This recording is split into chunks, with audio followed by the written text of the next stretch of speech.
தாயுள்ளம் கொண்ட மாமரம். சுந்தரவனம் என்ற ஒரு அழகான காட்டில் ஆற்றங்கரை பக்கமாக ஒரே ஒரு மாமரம் தனிமையில் வசித்து வந்துச்சு. ஒரு நாள் அந்த மாமரத்துக்கு பக்கத்தில் மீனாட்சின்னு ஒரு குருவி வந்தது. அது மாமரத்துக்கிட்ட பேசிச்சு. மாமரமே, உன் மீது என் வீட்டை அமைத்துக் கொள்ள நீ சம்மதிப்பாயா? முட்டையிடம் காலம் வந்து விட்டதால் நான் ஒரு வீட்டை கட்டியாக வேண்டும் இப்போதே அப்படின்னு மீனுக்குருவி கேட்டதும் மாமரமும் ரொம்ப சந்தோஷப்பட்டுச்சு. ஏன்னா இவ்வளோ நாள் அந்த மாமரம் தனிமையிலே இருந்துச்சு. அப்போது அதற்கு ஒரு துணை கிடைப்பதை நினைச்சு அது ரொம்பவே ஆனந்தப்பட்டுச்சு. சரி குருவி, நான் சம்மதிக்கிறேன். பறவையே, நீ தாராளமாக என் மீது உன் வீட்டை அமைத்துக் கொள்ளலாம். உனக்கு நான் அனுமதி தருகிறேன். கூடவே உனக்கு வேண்டிய பழங்களையும் நீ என்னிடமிருந்து எடுத்துக்கொள். அப்படி மாமரம் சொன்னதுமே ரொம்ப நன்றி மாமரமே. மாமரம் மீனாட்சி குருவிட்ட இப்படி சொன்னதுமே மறுநாள் காலையிலிருந்தே மீனாட்சி குருவி காட்டிலிருந்து குச்சிகளை எடுத்து வந்து மாமரத்தின் மீது ஒரு அழகான வீட்டை கட்டியது. அடுத்த சில நாட்கள்லேயே அது ஒரு முட்டையும் இட்டது. மாமரமும் மீனாட்சி குருவியும் ரொம்பவே சந்தோஷமாக அவங்களோட பொழுதைய கழிச்சுக்கிட்டு இருந்தாங்க. மாமரமே, பார்த்தாயா என்னுடைய முட்டை என்ன அழகாக ஆரோக்கியமாக இருக்கிறது. இன்னும் சில நாட்களிலேயே உன்னுடன் விளையாட ஒரு சிறிய பறவை வரப்போகிறது. ஆமாம் மீனாட்சி குருவி, நானும் அந்த நாளுக்காக தான் காத்து கொண்டிருக்கிறேன். நான் என்னிடம் உள்ள பழங்களிலேயே சுவை மிகுந்த பழங்களை அந்த சிறிய குருவிக்கு வழங்குவேன். அப்படியே மீனாட்சி குருவியும் மாமரமும் பேசிக்கிட்டே இருக்கும்போது ராத்திரி நேரமும் ஆயிடுச்சு. அப்படி திடீர்னு காட்டில் கருமேகங்கள் சூழ ஆரம்பிச்சிச்சு. பயங்கர சத்தத்துடனே மின்னலும் காட்டில் அடிக்க ஆரம்பிச்சிச்சு. எதிர்பாராத விதமாக மீனாட்சி குருவியின் மேலே திடீர்னு ஒரு மின்னல் விழுந்துச்சு. அந்த மின்னல் தாங்க முடியாமல் மீனு பறவை கீழே விழுந்து அந்த இடத்துலையே இறந்து போச்சு. இதை பார்த்த மாமரம் ரொம்பவே வருத்தப்பட்டுச்சு. மீனாட்சி, நீயும் என்னை விட்டு போயிட்டியா? கடவுளே, எனக்கு ஏன்தான் இவ்வளவு துன்பத்தை கொடுக்குறார்? மீனாட்சி பறவை இறந்ததை நினைச்சு மாமரம் ரொம்ப அழுதுச்சு. மறுநாள்ல இருந்தே அந்த மாமரம் முட்டையை தன்னுடைய அரவணைப்பில் வச்சு ரொம்பவே பத்திரமா பார்த்துக்கிட்டு வந்துச்சு. வெயிலாலையும் மழையாலையும் முட்டை பாதிக்கக்கூடாதுன்னு தன்னுடைய இலைகளால் அதை அழகாக மூடி பாதுகாத்தது. உன் அம்மா இல்லை என்று நீ கவலை கொள்ளாதே குருவி. நீ வளர்ந்து பெரியதாகும் வரை நான் உன்னை பத்திரமாக கவனித்துக் கொள்கிறேன். இப்படியே கொஞ்ச நாட்கள் போச்சு. மாமரமும் ஒவ்வொரு நாளும் அந்த முட்டையை ரொம்பவே பாதுகாப்பாக கவனிச்சுட்டு இருந்துச்சு.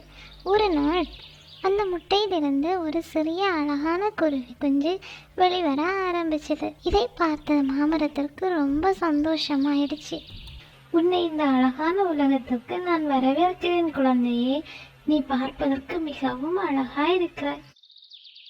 உனக்கு நான் பென்னி என்று பெயர் வைக்கிறேன். நான் உன்னை மிகவும் நன்றாக கவனித்துக் கொள்கிறேன். இந்த மாதிரியே கொஞ்ச நாட்கள் ரொம்பவே சந்தோஷமா கடந்து போயிட்டு இருந்துச்சு. பென்னியும் மெதுவாக வளர ஆரம்பிச்சிச்சு. மாமரம் அதனோட மாம்பழங்களை கொடுத்து பென்னியை ரொம்ப பாதுகாப்பாகவும் அருமையாகவும் வளர்த்து வந்துச்சு. அம்மா, நீங்க தான் இந்த உலகிலேயே மிக சிறந்த தாய். எனக்கு உங்க கூட இருப்பதுதான் மிகவும் பிடிச்சிருக்குது. நான் என்றைக்குமே உங்களை விட்டு எங்கும் போகவே மாட்டேன். பென்னியோட இந்த மழலை பேச்சும் அதனோட செயல்களும் மாமரத்துக்கு ரொம்பவே பிடிச்சிருந்துச்சு. மாமரம் பென்னி மேலே ரொம்ப அதிகமாகவே பாசம் வச்சுருந்துச்சு. தினமும் இரவு அதனோட கிளைகளை தாளாட்டி பென்னியை தூங்க வைக்கும். பென்னி தூங்குனதுக்கு அப்புறம்தான் மாமரமும் தூங்கும்.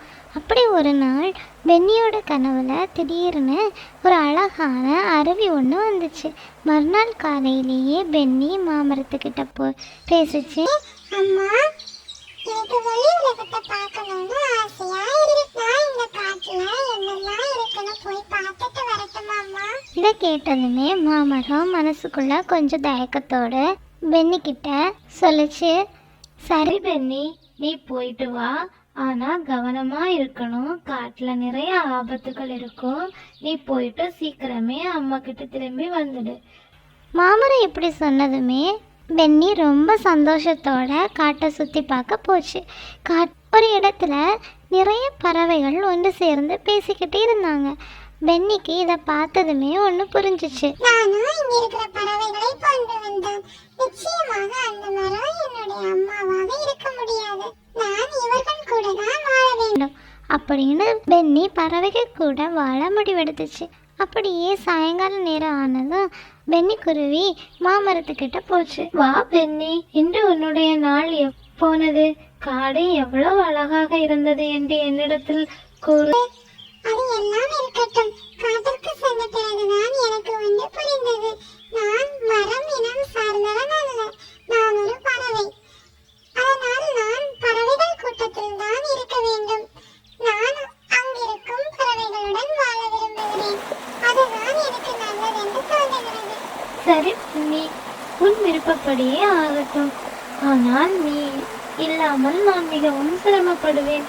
உன் விருப்பம் அதுவென்றால் அதுவாகவே நடக்கட்டும். என்னிடமிருந்து இந்த பழங்கள் அனைத்தையும் நீ கொண்டு செல். காட்டில் வாழ்வதற்கு உனக்கு இந்த பழம் மிகவும் தேவைப்படும். சரி சரி, நான் போயிட்டு வரேன்மா.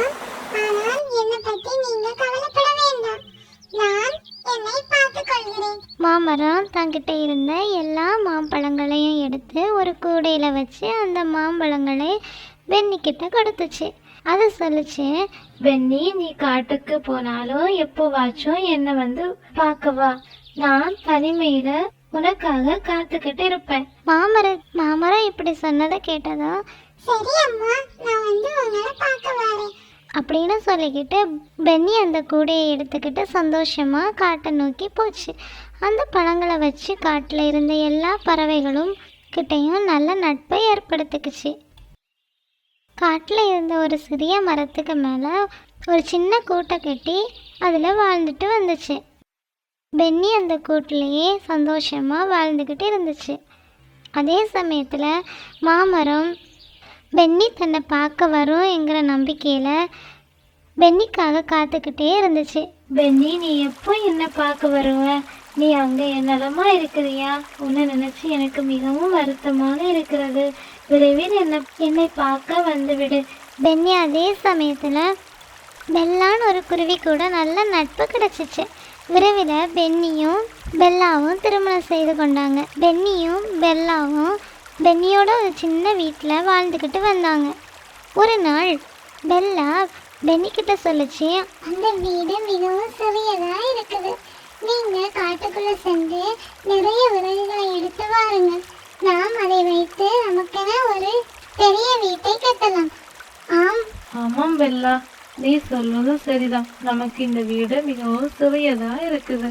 நம்ம ஒரு பெரிய வீட்டை கட்டணும் அப்படின்னு சொன்ன பென்னி குருவி, இப்போதே சென்று நிறைய விறகுகளை எடுத்துக்கொண்டு வருகிறேன். அதை வைத்து நமக்கென ஒரு வீடை நாம் கட்டுவோம். விறகுகளை எடுப்பதற்காக மாமரத்தை நோக்கி போச்சு. பென்னியை பார்த்ததுமே மாமரம் ரொம்பவே சந்தோஷப்பட்டுச்சு. வா பென்னி, எப்படி இருக்கிற? உன்னை பார்த்ததுல எனக்கு ரொம்ப சந்தோஷம். நீ இப்போ ரொம்ப பெரிய பறவையாக வளர்ந்துட்ட. உன்னை பார்க்கவே எனக்கு ரொம்ப சந்தோஷமா இருக்குது. ஆமாம்மா, நான் ரொம்ப பெரிய ஆளா வளர்ந்துட்டேன். எனக்கு இப்போ திருமணம் கூட ஆயிடுச்சு. என் வீடு மிகவும் சிறியதா இருக்குது. நீங்க உங்ககிட்ட இருக்க குச்சிகளை எனக்கு கொடுத்தீங்கன்னா அதை வச்சு நான் ஒரு அழகான வீட்டை கட்டுவேன். தாராளமா என்னிடமிருந்து நீ விறகுகளை வெட்டி எடுத்துட்டு போ. நீ என்றாவது ஒரு நாள் உன் குடும்பத்தையும் கூட்டிக்கிட்டு என்னை பார்க்க வா. சரி அம்மா, நிச்சயமா ஒரு நாள் உங்களை பார்க்க வரேன் அப்படின்னு சொல்லிக்கிட்டு பென்னி அந்த மாமரத்தோட எல்லா கிளைகளையும் வெட்டி எடுத்துச்சு. மாமரமும் அதுக்கு சம்மதிச்சு கொஞ்ச நேரத்திலேயே பென்னி மாமரத்தோட எல்லா கிளைகளையும் வெட்டி கீழே போட்டுச்சு. ரொம்ப நன்றி அம்மா. இந்த மரக்கிளைகளை வச்சு நான் அழகா மர வீடு ஒண்ணு கட்டுவேன். அதுல நானும் என் குடும்பமும் பாதுகாப்பா இருப்போம். நல்லது பென்னி, நீ மகிழ்ச்சியா இருந்தா அதை பார்த்து நானும் மகிழ்ச்சி அடைவேன். சரி பென்னி, நீ இந்த மரக்குச்சிகளை எடுத்துட்டு போய் ஒரு அழகான மர வீடை கட்ட தொடங்கு. அப்படி சொன்னதுமே பென்னி மரக்குச்சிகளை எடுத்துட்டு போய் கொஞ்ச நாட்கள்லேயே ஒரு அழகான மர வீடை கட்டி பென்னியும் பெல்லாவும் அந்த மர வீட்டில் சந்தோஷமாக வாழ்ந்துட்டு வந்தாங்க. அதே சமயத்தில் மாமரமும் கிளைகளை வெட்டின வலியை தாங்க முடியாமல் அழுதுகிட்டே இருந்துச்சு. கொஞ்ச நாட்கள்லேயே பெல்லா அதனுடைய வீட்டில் 3 முட்டைகளை இட்டு இருந்துச்சு. ஒரு நாள் பென்னி பெல்லா கிட்ட சொல்லுச்சு, பெல்லா, இந்த 3 குழந்தைகளும் முட்டையிலிருந்து வெளியில வந்த பிறகு நம்ம வீடு போதுமானதாக இருக்காது. ஆமாம் பென்னி, நீங்க சொல்வது சரிதான். முட்டையிலிருந்து கொஞ்சம் வெளிவந்த பிறகு இந்த வீடு நமக்கு போதுமானதாக இருக்காது. இதை விட பெரிய வீடு கட்டியாக வேண்டும். 2 பறவைகளும் இப்படி பேசி முடிவெடுத்த பின்ன பென்னி மறுபடியும் அந்த மாமரத்துக்கிட்ட போச்சு. அம்மா, மறுபடியும் எனக்கு உங்க உதவி தேவைப்படுது.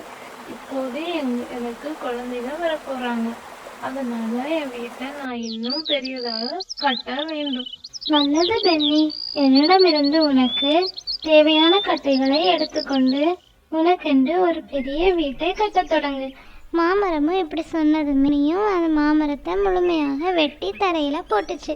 அதிலிருந்து கிடைத்த கட்டைகளை வச்சு தனக்குன்னு ஒரு பெரிய வீட்டையும் கட்டுச்சு. அந்த வீட்டில் பென்னியும் பெல்லாவும் அதனுடைய குழந்தைகளும் கூட ரொம்ப சந்தோஷமாக வாழ்ந்து வந்துச்சு. அப்படியே பல வருடங்கள் போச்சு.